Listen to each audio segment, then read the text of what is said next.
السلام علیکم ورحمۃ اللہ وبرکاتہ۔ الحمد للہ نحمده ونستعینه ونستغفره ونعوذ باللہ من شرور انفسنا ومن سیئات اعمالنا من يهده الله فلا مضل له ومن يضلله فلا هادي له وأشهد أن لا إله إلا الله وأشهد أن محمدًا عبده ورسوله أما بعد فإن خير الحديث كتاب الله وخير الهدي هدي محمد صلى الله عليه وسلم وشر الأمور محدثاتها وكل محدثة بدعة وكل بدعة ضلالة وكل ضلالة في النار. أعوذ بالله من الشيطان الرجيم. بسم الله الرحمن الرحيم. يا أيها الذين آمنوا اتقوا الله حق تقاته ولا تموتن إلا وأنتم مسلمون. يا أيها الناس اتقوا ربكم الذي خلقكم من نفس واحدة وخلق منها زوجها وبث منهما رجالا كثيرا ونساء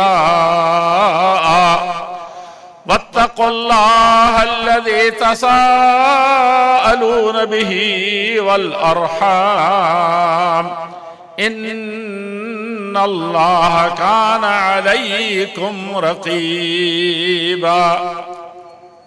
يا أيها الذين آمنوا اتقوا الله وقولوا قولا سديدا يصلح لكم أعمالكم ويغفر لكم ذنوبكم ومن يطع الله ورسوله فقد فاز ومن يطع الله ورسوله فقد فاز فوزا عظيما.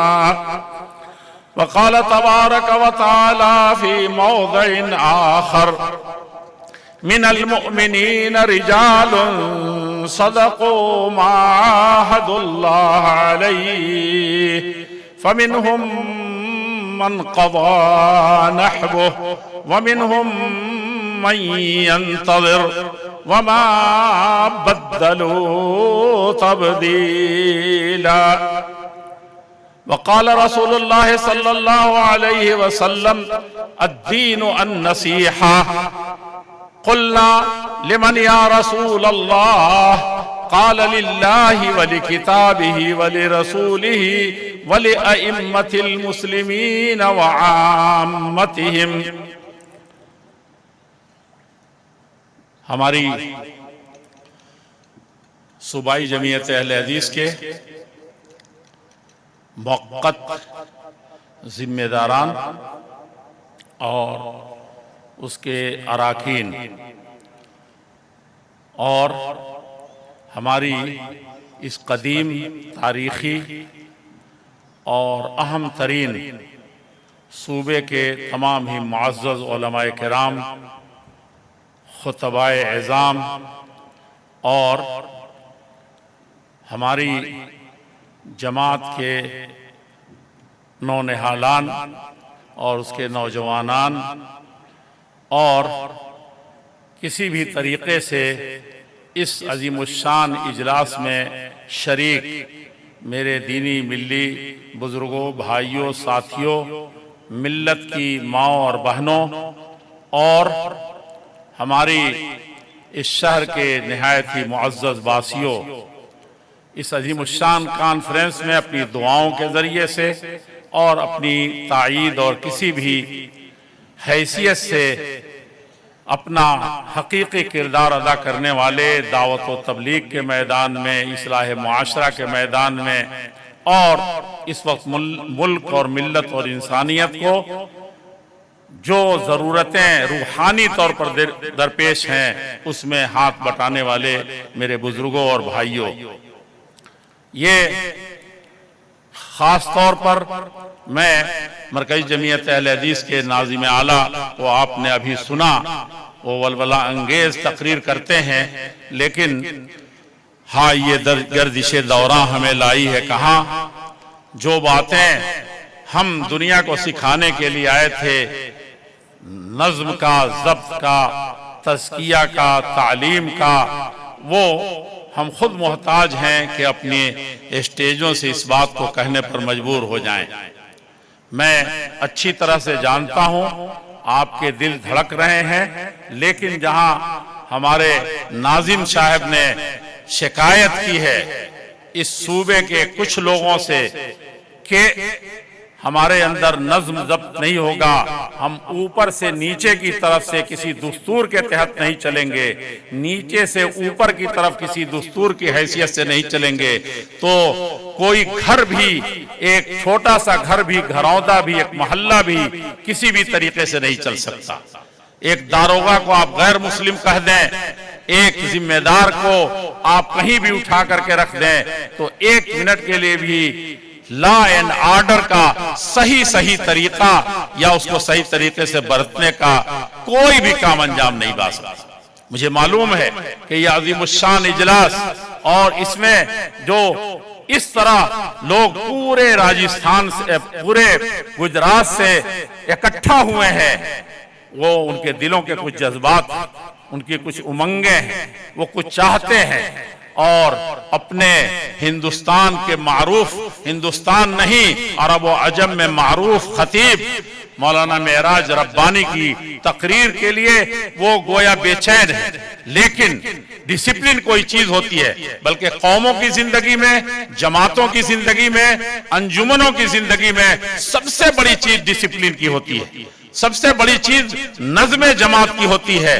کوئی چھوٹی سی مجلس ہو یا بڑا معاملہ ہو، کوئی دو آدمی، تین آدمی، حدیث میں 3 آدمی کا ذکر ہے، لیکن 2 آدمی بھی سفر کر رہے ہوں، مسافر ہیں، مسافر کا کوئی پڑاؤ نہیں ہوتا، اس میں بھی کسی کو ڈسپلن کے ساتھ رہنے کے لیے کسی کو اگوا ماننا پڑتا ہے۔ آپ نے جس شخص کو بھی ناظم بنا دیا ہے، وہ جیسے اعلان کرے آپ کا اس کو پابند ہونا ہے۔ آپ نے مجلس کا صدر بنا دیا ہے تو آپ کو اس کے ساتھ چلنا ہے۔ آپ کے جذبات کچھ اور ہیں، آپ کے امنگ کچھ اور ہیں۔ ہم سے پہلے ابھی جو خطیب تھے، بڑی اچھی تقریر، معاشرے کے نبض پر ہاتھ رکھ کر کے وہ بات کر رہے تھے، اور جو اس وقت عالمی سطح پر خاندانوں کے ٹوٹ پھوٹ کا مسئلہ ہے، معاشرے کے بگاڑ کا مسئلہ ہے، اور سوسائٹیوں اور گھرانوں کے برباد ہونے کا مسئلہ ہے، وہ ازدواجی زندگی سے شروع ہوتا ہے، بچوں کی تربیت اور عدم تربیت سے شروع ہوتا ہے۔ اتنی اچھی تقریر تھی، کون کہتا کہ آپ کا وقت ختم ہو گیا ہے؟ وہی تقریر ایک کافی ہونی چاہیے تھی، لیکن ڈسپلن کا تقاضا ہے کہ انہوں نے وقت پوچھ کر کے اپنے معاملے کو ختم کر دیا۔ یہ قوموں کی زندگی میں تو جہاں تک جانتا ہوں سب سے بہترین اور سب سے بنیادی چیز اسلام کی نظر میں یہی نظم جماعت ہے، نظم ہے، ضبط ہے، برداشت ہے، ایک دوسرے کے ساتھ چلنے کا ہے۔ یہ نہیں ہے تو کوئی چیز نہیں۔ آپ جانتے ہیں قرآن اور حدیث، وَاعْتَصِمُوا بِحَبْلِ اللَّهِ، اللہ کی رسی کو مضبوطی سے پکڑنا ہے، لیکن جمیعاً سب اکٹھا ہو کر کے پکڑنا ہے۔ آپ رسی پکڑے رہے، 1,00,000 رسی، 1,00,000 لوگ آپ الگ الگ پکڑے رہے، کبھی بھی آپ اکٹھا نہیں ہو سکتے، کبھی وہ اللہ کی رسی نہیں ہو سکتی۔ اور اللہ جل شانہ نے بار اطیعوا اللہ، اللہ کی اطاعت کرو۔ اللہ جل شانہ آپ کو بتانے نہیں آئیں گے۔ عرب کے مشرکین کہتے تھے کہ کوئی فرشتہ نازل ہو کر کے کیوں نہیں آتا، کوئی یہ کتاب لا کر کے ہاتھ کیوں نہیں تھماتا، ہم اس کے اوپر چلتے۔ اللہ جل شانہ آپ سے دو بدو کہنے نہیں آئیں گے۔ محمد الرسول اللہ صلی اللہ علیہ وسلم ہر فرد اپنے زمانے میں بھی ہر فرد بشر کے پاس نہیں جا سکے تھے۔ جانے والے کچھ اور ہوں گے، کرنے والے کچھ اور ہوں گے، کہنے والے کچھ اور ہوں گے، تب نظم قائم رہے گا، تب کوئی چیز چلے گی۔ اسی لیے میں نے جو آیت پڑھی ہے من المؤمنین رجال، اللہ جل شانہ نے سب سے اچھی تعریف کی ہے۔ من المؤمنین رجال، کہا کہ مسلمانوں میں سے، انسانوں میں سے کچھ مرد ہیں، اصلی مرد وہی ہیں، اصلی فخر کے لائق وہی ہیں، اصلی مقام و مرتبہ کے لائق وہی ہیں۔ اسی لیے اللہ جل شانہ نے ان کو رضامندی کی سرٹیفکیٹ دے دی تھی۔ من المؤمنین، مسلمانوں میں سے کچھ ایسے مرد ہیں، رجال صدقوا ما عاہد اللہ علیہ، اللہ سے کا کلمہ پڑھا تھا اور اس کو اللہ سے جو عہد و پیمان باندھا تھا اس کو سچ کر دکھایا۔ فَمِنْهُمْ مَنْ قَضَى نَحْبَهُ، اسی میں جان کھپا دی اپنے، اور وَمِنْهُمْ مَنْ يَنْتَظِرُ، اور ان میں سے کچھ منتظر ہیں۔ یہ صحابہ کرام کے بارے میں کہتا ہوں کہ قیامت کے دن تک صحابہ کرام کی سنت پر چلنے والے، قرآن و حدیث کو اپنانے والے، صحابہ کرام کے اسی ڈھرے کو، اسی منہج کو، اسی طریقے کو مان کر کے چلیں گے تو قرآن و حدیث پر چلنا صحیح طریقے سے ثابت ہوا۔ وَمِنْهُمْ مَنْ يَنْتَظِرُ، قیامت تک آئیں گے، قرآن اور حدیث کو مضبوطی سے تھامے رہیں گے، لیکن صحابہ کرام کے اس طریقے کو کبھی بھی فراموش کر کے کتاب و سنت پر نہیں چل سکیں گے۔ انتظار میں ہے اور ایک دوسرے کے بعد اس امانت کو تھام رہے ہیں۔ انہوں نے دیکھا کہ کیسے اس قرآن پر عمل ہوا ہے، کیسے اس قرآن کو سمجھا گیا ہے، کیسے اس حدیث پر عمل ہوا ہے، اور محمد الرسول اللہ صلی اللہ علیہ وسلم نے کن کو چلا کر کے دکھایا، یہ صحابہ ہیں۔ فَمِنْهُمْ مَنْ يَنْتَظِرُ وَمَا بَدَّلُوا تَبْدِيلًا، اس منہج کو، اس اصول کو، اس طریقے کو ایک لمحے کے لیے بھی انہوں نے نہیں بدلا، اور جب بدلا تو اللہ کے رسول صلی اللہ علیہ وسلم نے فرمایا تھا کہ میری امت کے اندر، کلمہ پڑھنے والوں کے اندر سب سے بدترین جو قوم ہوگی وہ جب قرآن پڑھے گی تو ان کے قرآن پڑھنے کے سامنے تم صحابہ کرام اپنے آپ کو حقیر سمجھو گے۔ جب وہ حدیث کا، ایمان کا نام لیں گے اور اس پر عمل کرنے کی بات کریں گے تو تم ان کے سامنے اپنے آپ کو ہیچ سمجھو گے، لیکن یہ صرف یہاں تک ہوگا، ان کے دلوں کے اندر یہ پیوست نہیں ہوگا، اس لیے کہ وہ اپنی منمانی کریں گے، اپنی منمانی، قرآن کو لے لیا، حدیث کو لے لیا، کہیں گے کہ میں قرآن کا بڑا عالم ہوں، میں قرآن کو بہت سمجھنے والا ہوں، اور اپنی سمجھ سے اس کو نافذ کریں گے اور اس دین کو پورے طور پر خراب کر دیں گے۔ یہ کون تھے؟ خوارج تھے۔ اسلام میں سب سے پہلا فرقہ خوارج کا تھا، خروج اختیار کیا تھا، بغاوت کی تھی اس نے، اور کس بنیاد پر کیا تھا؟ کہ ہم کو کرسی نہیں ملی، ہم کو دولت نہیں ملی، ہمارا نام نہیں لیا گیا، یہ مسئلہ نہیں تھا۔ وہاں خالص ایمان کی بنیاد پر، اخلاص کی بنیاد پر وہ کہتے تھے کوئی جھوٹ بول دیا تو کیا مومن بھی جھوٹا ہو سکتا ہے؟ مومن جھوٹا نہیں ہو سکتا، اس لیے کہا کہ یہ کافر ہے۔ صحابہ نے کبھی بھی کسی جھوٹ بولنے والے کو مہا پاپ ہونے کے باوجود کافر نہیں کہا، اس کو دین سے نہیں نکالا، اس کو نہیں، یا کم سے کم یہ نہیں کہا کہ آسمان اور زمین کے درمیان وہ لٹکا ہوا رہے گا، کہا کہ بہت بڑا پاپی ہے، بہت بڑا گناہ ہے، معافی کے دروازے کھلے ہوئے ہیں، توبہ کا باب کھلا ہوا ہے، یہ کہا، خاطی مسلمان ہے۔ اور اسی طریقے سے انہوں نے کبیرہ گناہوں کے مرتکب کو اسلام سے خارج کر دیا، خود اسلام سے خارج ہو گئے صحابہ کرام کو۔ اور بات تو یہاں تک ہے کہ ان الحکم الا للہ، جب صحابہ کرام میں اختلاف ہوتا ہے، صحابہ کرام میں اختلاف ہوا، حضرت امیر معاویہ رضی اللہ تعالیٰ عنہ، حضرت علی رضی اللہ تعالیٰ عنہ، دونوں متفق ہو گئے، اچھے لوگ آئے، دونوں متفق ہو گئے، اور اتفاق کے بعد دونوں نے کہا کہ آج صلح ہو جائے گی، آج جنگ نہیں ہوگی، یہ دونوں طرف کی پلٹنیں جو آ کر کے کھڑی ہو گئی ہیں یہ ختم ہو جائیں گی، یہ سب بھائی بھائی تھے، بھائی بھائی ہو جائیں گے، کیونکہ معاملہ ایسا تھا کہ مشتبہ ہو گیا تھا کچھ لوگوں کے اوپر۔ لیکن جیسے ہی حضرت علی رضی اللہ تعالیٰ نے امت کے فقیہ، امت کے معاملات اور سیاست کو سلجھانے میں ماہر ترین انسان ابو موسیٰ اشعری رضی اللہ تعالیٰ نے کہا کہ یہ جو بات کریں گے، جو کہہ دیں گے ہم مان لیں گے۔ اور دوسری طرف حضرت امیر معاویہ رضی اللہ تعالیٰ عنہ جو داہیت العرب، اگر حضرت علی اقداہم علی تھے کہ ان سے بہترین اور اس سے بڑا ججمنٹ دینے والا امت میں کوئی پیدا نہیں ہوا، تو حضرت امیر معاویہ پر اتفاق تھا کہ داہیت العرب ہیں، عرب دنیا میں رہنے والے دنیا کے سب سے بڑے سیاستدان ہیں۔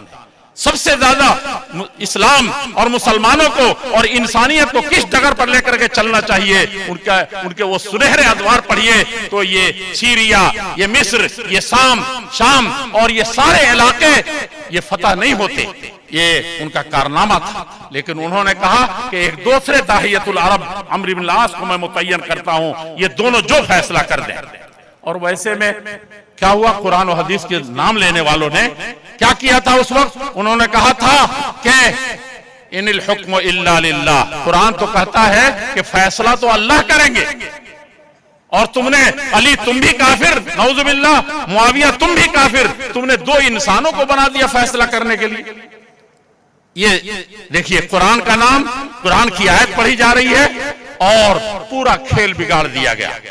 یہ خوارج کہلائے، اسلام کے سب سے بدترین لوگ، سب سے برے لوگ تھے، اور اللہ کے رسول صلی اللہ علیہ وسلم نے پیشن گوئی کر دی تھی۔ جہیر رانا میں کون سا عقل مند ہے جو کہے گا جو اپنے گھروں سے نکالے گئے، گود سے بچے ماؤں سے چھین لیے گئے، حاملہ عورتوں کے پیٹ چاک کیے گئے، اور کون سی مصیبت تھی جو محمد رسول اللہ صلی اللہ علیہ وسلم کے اصحاب کو نہیں جھیلنے پڑے، اور سب گھر بار سے دور ہو کر کے جب مدینہ پہنچے وہاں بھی 2 منٹ کے لیے ان کو چین سے بیٹھنے نہیں دیا گیا، بار بار حملے ہوئے، کبھی بدر کے، کبھی حنین کے، کبھی حمراء الاسد کے، کبھی خندق کے، اور کتنے ہی لامتناہی پلٹنے ہیں، اور کیسے احزاب ہیں، پورا عرب ٹوٹ کر کے آ رہے ہیں، اور وہ یہ غریب مسلمان، نہتے مسلمان، یہ صحابہ کرام اس کو برداشت کر رہے ہیں۔ اور جب پہلی مرتبہ ان کو ایسی جیت ہوئی کہ کچھ مال ہاتھ آئے تو اللہ کے رسول صلی اللہ علیہ وسلم نے پورا مال اٹھا کر کے انہوں نے جو چھینا تھا، گنوایا تھا، بھگایا تھا، ان کو اٹھا کر کے دے دیے۔ 4-4 ہزار بکریاں، 100 اونٹ، سونے کی تلائیاں، اور یہ سب ہمارے ان لوگوں کو جن کی تلواریں ابھی مسلمانوں کے خون سے خشک نہیں ہوئی، ان کو اٹھا کر کے دے دیا۔ کون سا بڑا انصاف نظر آ رہا آپ کو؟ اور وہ جنہوں نے سب کچھ گنوایا تھا، جن کے گردنوں پر تلواریں پھری تھی، جن کے بچے، جن کی بیٹیاں بیوہ ہوئی تھی، ان کو کچھ نہیں مل رہا ہے۔ اللہ کے رسول صلی اللہ علیہ وسلم کو ذوالخویسرہ کھڑا ہو گیا اور اعدل یا محمد، اعدل یا محمد، محمد انصاف سے کام لیجئے۔ بتائیے کتنا بڑا انصاف اور انسان ہے۔ سوچنے والے سوچ بھی رہے ہیں کہ یہاں انصاف تو نہیں ہوا۔ ایسے ظالموں کو جو کل کلمہ پڑھ کر کے آئے ہیں، ابھی پورے مسلمان بھی نہیں ہوئے، ان کو سب کچھ دیا جا رہا ہے، جنہوں نے سب کچھ کمایا کچھ نہیں دیا جا رہا۔ اللہ کے رسول صلی اللہ علیہ وسلم نے فرمایا تھا کہ یہی ڈسپلن ہے۔ مومنین صادقین میں سے، انصار و مہاجرین میں سے ایک آدمی بھی دل میں کسک بھی نہیں تھی۔ وَسَلِّمُوا تَسْلِيمًا، کہا کہ لَا يَجِدُوا فِي أَنفُسِهِمْ حَرَجًا، اللہ کے نبی جو فیصلہ کرتے ہیں، آپ کی سوسائٹی جو فیصلہ کرتی ہے، جو آپ کی جماعت جو فیصلہ کرتی ہے اجتماعی، آپ کا امیر جو فیصلہ کرتا ہے، حقیقی معنی میں آپ وہاں سے چلیے، اس ڈسپلن اور اصول پر آئیے، تب دیکھیے کیا ہوتا ہے۔ وہاں پر کسی بھی صحابی کے دل میں نہیں آیا کہ ہم کو مال نہیں ملا، کچھ نہیں ملا۔ ان کے کچھ لڑکوں نے آواز ضرور اٹھائی، جیسے آج کل کے زمانے میں اٹھا دیتے ہیں، آپ ٹویٹ کا زمانہ ہے، ٹویٹ کر رہے ہیں، جس کو دیکھو پھیلا رہا ہے، مسئلے کو کہنا مشکل ہے کہ کون سب سے بڑا گنہگار ہے۔ جو اس کو پھیلا رہا ہے، جو اس فتنے کو بڑھا رہا ہے وہ ہے۔ لیکن یہ صحابہ کرام نے ایک لفظ میں، اللہ کے رسول صلی اللہ علیہ وسلم نے فرمایا لوگ بھیڑ بکریوں کو ہانک کر کے جائیں گے اور محمد الرسول اللہ صلی اللہ علیہ وسلم کو لے کر کے تم مدینہ جاؤ گے، یہ تم کیا کرتے؟ دوسرے طریقے سے سمجھایا، سب خوش ہو گئے۔ چند جوان جو کھڑے ہو رہے تھے وہ بھی بیٹھ گئے۔ یہ تھا، لیکن انصاف آپ بظاہر دیکھیں تو کون سا انصاف ہے کہ جن کی تلواریں چلی ہیں، جن کے گردنیں کٹے ہیں، جنہوں نے سب کچھ گنوایا، ان کو پہلا مال یہ ملنا چاہیے تھا جو کسی کو 10 سال 13 سال کے بعد یہ دولت نصیب ہوئی تھی۔ میرے عزیزو، یہ ڈسپلن سب سے بڑی چیز ہے۔ اللہ کے رسول صلی اللہ علیہ وسلم نے فرمایا کہ قیامت کے دن تک انہی کے چوزے اور انہی کے ذہن کے کچھ لوگ پیدا ہوں گے جو میری امت کو فرقوں میں تقسیم کریں گے، اور سب سے بدترین دن ہوگا اس امت کے لیے کہ یہ بٹوارے کا شکار ہو جائے گی۔ نتیجہ خوارج کا فتنہ کھڑا ہوا، امت کا شیرازہ منتشر ہو گیا، اور کیا کیا ہوا؟ حضرت علی رضی اللہ تعالی جیسے انسان کو جب خبر لگی کہ یہ نعرہ دے کر کے، اور انہوں نے قرآن کو بہت بڑا جھنڈا لے کر کے اس کے اوپر کھڑا کر دیا. سارے 90,000 کا پلٹن ادھر دیکھ رہا ہے, 80,000 کا پلٹن ادھر دیکھ رہا ہے, اور کہا کہ یہ قرآن کا فیصلہ ہے, ان الحکم الا للہ. حضرت علی کافر, معاویہ کافر, اور اصلی مسلمان ہم ہیں, کیونکہ ہم قرآن کو اٹھائے اس کے ذریعے سے فیصلہ کریں, ہم حدیث کو اٹھا رہے ہیں اس کے ذریعے سے فیصلہ کریں گے. نتیجہ کیا ہوا کہ جنگ جمل میں لاکھوں ہزار انسان مارے گئے, بلکہ دونوں طرف کا دیکھا جائے تو تقریباً لاکھوں انسان. یہ کیا چیز تھی؟ اور حضرت علی رضی اللہ عنہ کا معاملہ خراب کر دیا.